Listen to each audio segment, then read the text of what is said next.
Hello, this is your doctor next door. In this video, we'll cover the basics of a stroke. What is it, who it happens to, the symptoms, diagnosis, and treatment. Whether you're looking for answers for yourself or someone you love, we're here to give you the best information available. You've likely heard the term stroke before. Strokes happen in two ways.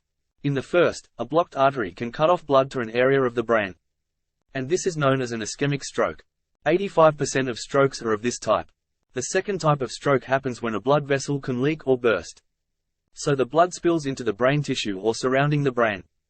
And this is called a hemorrhagic stroke. Prompt treatment can reduce brain damage and the likelihood of death or disability. So if you or someone you know is experiencing a stroke, you should call emergency helpline number of your country and seek emergency medical care right away. Anyone can have a stroke, but some things put you at higher risk. And some things can lower your risk. If you're 55 and older, if you're African American, if you're a man, or if you have a family history of strokes or heart attacks, your chances of having a stroke are higher. Being overweight, physically inactive, drinking alcohol heavily, recreational drug use. Those who smoke, have high blood pressure or high cholesterol, have poorly controlled diabetes, suffer from obstructive sleep apnea, or have certain forms of heart disease are at greater risk as well. Look for these signs and symptoms if you think you or someone you know is having a stroke: sudden trouble speaking and understanding what others are saying. Paralysis or numbness of the face, arm or leg on one side of the body. Problems seeing in one or both eyes, trouble walking, and a loss of balance. Now many strokes are not associated with headache, but a sudden and severe headache can sometimes occur with some types of stroke. If you notice any of these, even if they come and go or disappear completely, seek emergency medical attention. Don't wait to see if symptoms stop, for every minute counts.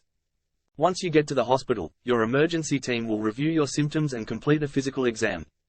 They will use several tests to help them figure out what type of stroke you're having and determine the best treatment for the stroke.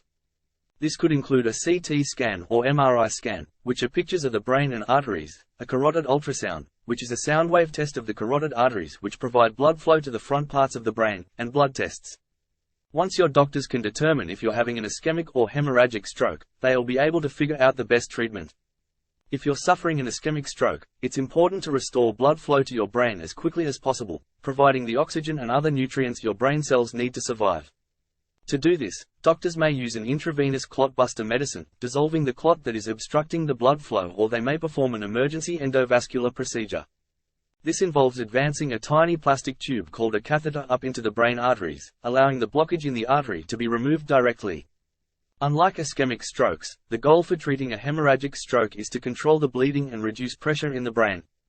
Doctors may use emergency medicines to lower the blood pressure, prevent blood vessel spasms, encourage clotting and prevent seizures. Or, if the bleeding is severe, surgery may be performed to remove the blood that is in the brain. Every stroke is different, and so every person's road to recovery is different.